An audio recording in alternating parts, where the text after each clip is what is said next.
भोपाल के हमीदी अस्पताल में हुए दर्दनाक हादसे के बाद मध्य प्रदेश के अन्य जिलों में भी अस्पतालों की व्यवस्थाओं में सुधार किया जा रहा है। इसी कड़ी में धार्मिक नगरी उज्जैन के चरक अस्पताल में भी व्यवस्थाओं को दुरुस्त किया जा रहा है।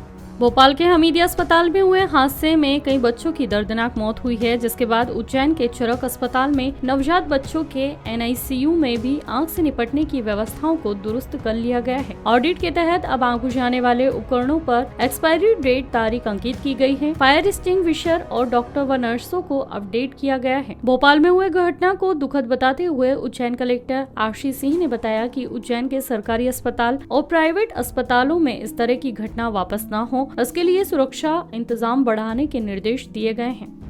देखिए, जो भोपाल में हादसा हुआ है वो निश्चित रूप से हमारे लिए एक सीख है। और अगर आपको याद हो कि कोरोना के समय यहाँ पर भी एक हादसा प्राइवेट अस्पताल में हुआ था, तो इसमें हम लोग 2 चरणों में काम कर रहे हैं। एक तो जो हमारे सरकारी अस्पताल हैं, उस सरकारी अस्पतालों में सभी जगहों पर फायर ऑडिट हमारा हो जाए और अगर कुछ कमियां पाई जाती हैं तत्काल उनको सुधार उनका कर लिया जाए। इस हेतु CMHO और सिविल सर्जन को निर्देशित किया गया है। और इसके साथ साथ जितने भी प्राइवेट हॉस्पिटल्स हैं, खासतौर पर नगर निगम सीमा में, इस हेतु कमिश्नर नगर निगम को निर्देशित किया गया है कि सभी का फायर ऑडिट अगले 7 दिनों के अंदर कंप्लीट करा लें। और अगर कोई आज की तारीख में जो सुरक्षा के उपाय हैं और जो आवश्यक उपकरण हैं अगर वहाँ पर उपलब्ध नहीं मिलते हैं तो हम लोग उन अस्पतालों को अगर सील करने की भी आवश्यकता पड़े तो सील भी कराएं।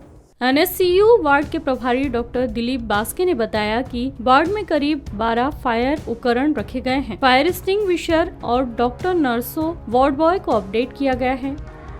नमस्कार, मैं डॉक्टर दिलीप बास्के, SMCU प्रभारी। जो हादसा भोपाल में हुआ है वो हमें भी पता चला और बहुत ही दुखद घटना है।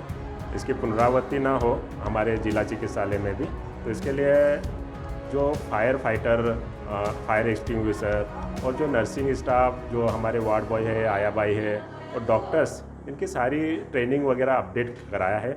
और जो फायर एक्सटिंग्विशर वगैरह जो रिफ़िल कराने थे वो सब करा लिए गए हैं और एहतियात तौर पे सारी सावधानियां बरती जा रही है। कितने फायर स्टेशन?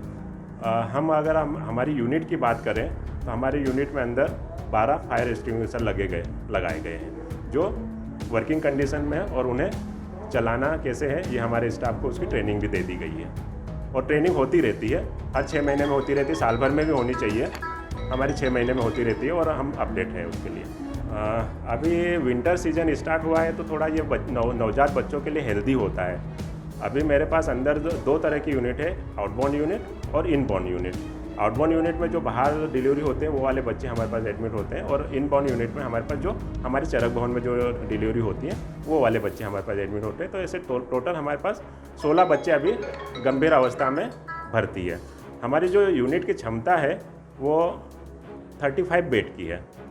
इनबोर्न में 10, आउटबोर्न में 10, 5 स्टेप डाउन यूनिट में है और 10 बेड हमारे पास NSDU करके एक यूनिट है जिसमें हम माँ के साथ में बच्चे को रखते हैं।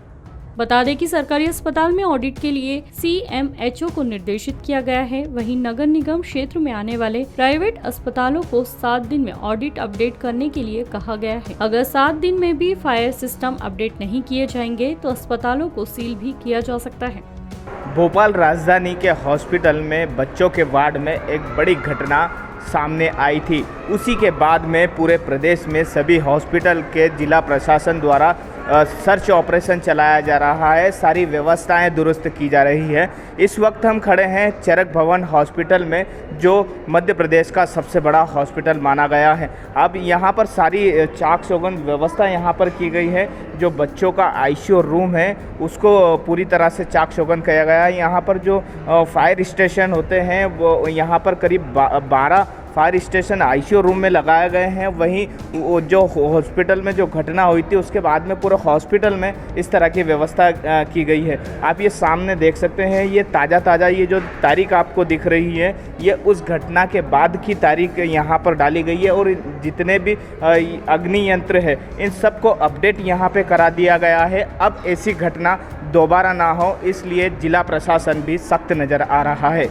उज्जैन से मृदुभाषी के लिए अमृत बेंडवाल की रिपोर्ट। वीडियो को लाइक और शेयर करें। मृदुभाषी से जुड़ने के लिए चैनल को सब्सक्राइब करें। खबरों के नोटिफिकेशन के लिए बेल आइकन दबाना ना भूलें।